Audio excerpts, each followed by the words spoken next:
cognitive dissonance and delusion. Yep. So as y'all know, it's been a month and a half, so I'm going through and pushing out all the bad old energy. I want you to see the inside of the water distiller. This is just from a month and a half.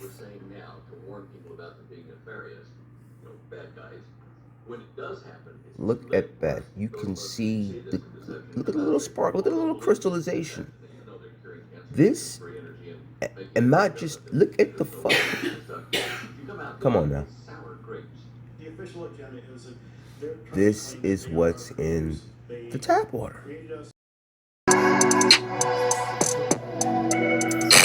Yeah, what's cracking? You already know what it is. Ain't nothing new under the sun, right? So, if you've seen the previous video where I was talking about the importance of distilling your own water because of the myths of how clean New York City water is, and I actually showed you this right here.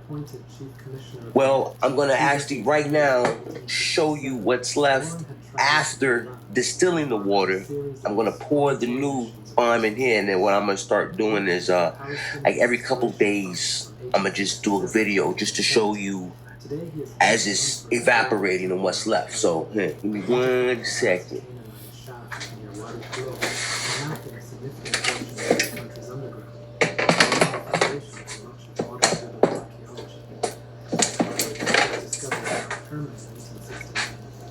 Let me see if you can see the color. You see that? Yeah, you see that shit? Documented as being discovered on the 14th of December after Sir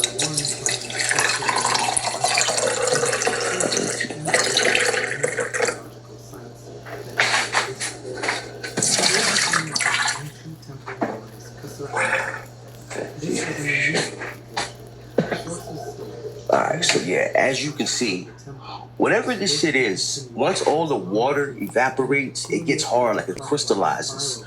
But whatever it is, it's water soluble, because when I pour the fresh water in there, by what time is it? Alright, so at about 5 o'clock, it's about 4.5 hours.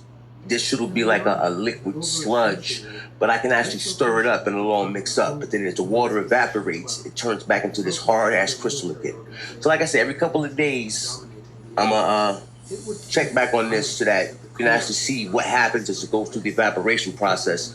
But more importantly, so that you'll see just how important it is to actually get you a distiller and distill your own water, because this is the shit that is in the water that your local, your city and state municipalities are responsible for. So all of the chlorine and whatever other chemicals they're putting in there, and then all the other shit that's going in there, whatever's stuck in these pipes. This, I let it sit on the counter. All the little bit of water that was left over, it evaporated. And this is what's left over from your tap water that comes out your faucet. This is what's left of that shit. Look at this shit.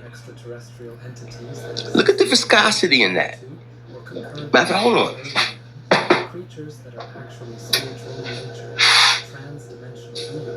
Look at. So what people have to understand, right? Stands in the aisles at the supermarket looking for the names of ingredients that you can't pronounce and therefore you don't want to ingest into your body, well, then you've most likely come across the names of several ingredients that, perhaps unbeknownst to you, are actually made using nanotechnology. Specifically, they are made through a process which converts things like silver, copper, gold, aluminum, silicon, carbon, as well as different metal oxides into tiny, tiny, tiny atom-sized particles that are quite literally 1/1,000,000th of a meter in size. If you want a visual for how small that is, up on screen is a graph from the National Center for Electron Microscopy, And it shows you how a strand of DNA, which is about 2 nanometers in diameter, is about 1,000 times smaller than a bacteria organism and about 1,000,000 times smaller than a raindrop. So that is to say these nanoparticles in our food are very, very small. Now, some of the more common nano-sized ingredients that you might be able to find in your cupboard right now, if you were to look, include things like titanium dioxide, which is used to increase the whiteness of things like milk, yogurt, and sugar. You might find silicon oxide, which is added as an anti-caking agent. You might find iron and zinc dioxides, which are added to increase supposed nutritional value. You might find different silver derivatives, which are added for sterilizing properties. And you might find a host of other ingredients like calcium carbonate, tricalcium phosphates, and so on. Actually influences how that material behaves. Size, scale, and material behavior, they work together. So I'm going to give you a specific example of this. Everybody recognizes what this is. It's a tap. It's got two, if you will, handles on it, hot and cold, finger underneath. Let's imagine for a moment we turn on the hot and cold. What would you expect your finger to feel? Lukewarm water. I want you to replay this experiment in your mind. The tap is operating on the basis of copper tubing. The copper tubing is usually on the level of maybe 1 centimeter in diameter. I want you to replace that copper tubing in your mind with the thickness of your hair. It takes it from our macro scale to a micro scale. But it's the same tap we're going to create. What we're going to do is reduce the water lines to the thickness of a hair. We have to imagine we have some mini, faucet handles, hot and cold. We have a little mini spigot coming out, and somehow you're going to have to imagine you have a mini finger that you can put underneath it. You turn on the hot and cold, you put your mini finger underneath it, and what do you feel? It's not lukewarm water. Half of the water is hot, half of the water is cold, and they do not mix. It's the same water as in what you see in this photograph, but at that scale, the behavior of the water changes. We live in a world of turbulence. The water actually mixes through turbulent processes. When you get to these small size scales and run water through that pipe, it flows in a smooth capacity. It's called laminar flow.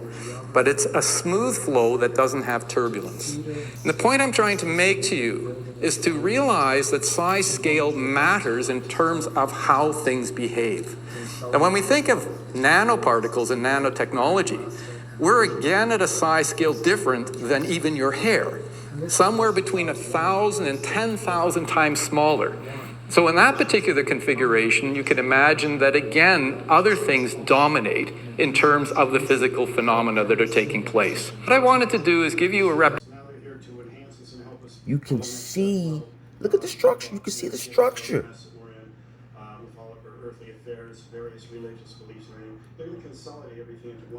Now this is because been out the crib. I haven't touched this thing in a month and a half. Ladies and gentlemen, if this right here is not something that everybody needs to see and understand why it's important to understand what is really going on in our world. This is wild work. Look at the iridescence. Look at that shit. What the fuck's in the water?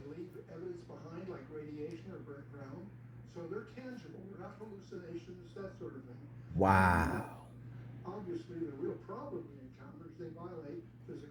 This is wild work. Hold on a minute. Let me get that shit so. Come on. All these things just don't add up. In my virus files, I had access to essentially all of Peter Davenport's UFO reports, which run about 500 a month, and MUFON, Mutual UFO Network. This is what's in. Oh, we're bathing in this. You are cooking with this. You are consuming this shit. And remember, I showed y'all months ago. Remember, it's been a month and a half. So remember, I was showing you the cup that I had, the jar. Y'all remember this jar, right? You can go back down the video sometime, but you remember this fucking jar. Let's see what's in this motherfucker now. New York City. tap water, ladies and gentlemen. Go look up the Dr. Emoto. Go look at that. I did a video about Dr. Emoto and how speech and what it does to water and water memory. And you watched me pour this into this jar months ago, straight out of the distiller. This was what was left after I distilled the water.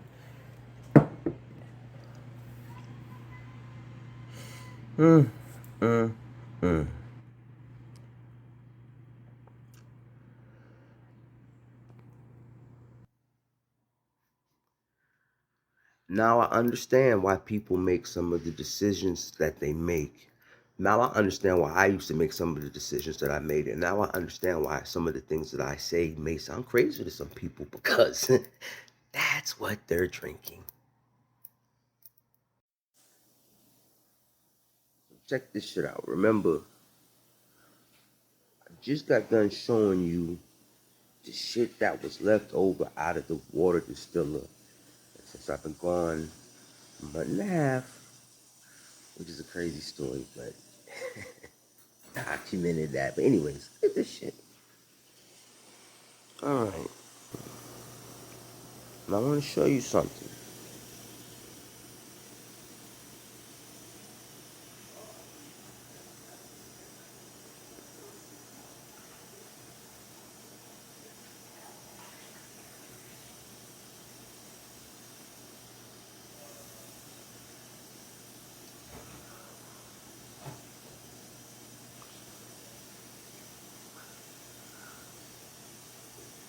New York City tap water. New York City tap water. This is what the FDA allows. Now, do yourself a favor and pause the video right here and zoom in, and you tell me what you see. Look at the iridescent color. What the fuck is in the water?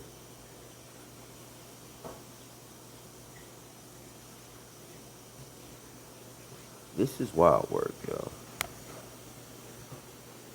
So,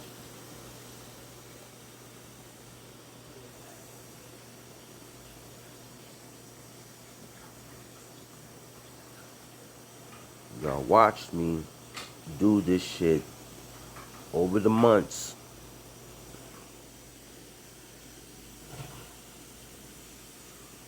But this is the shit that, and you know what?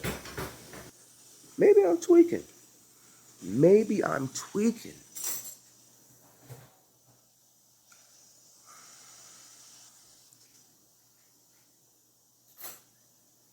And they say New York City has the cleanest tap water in the country.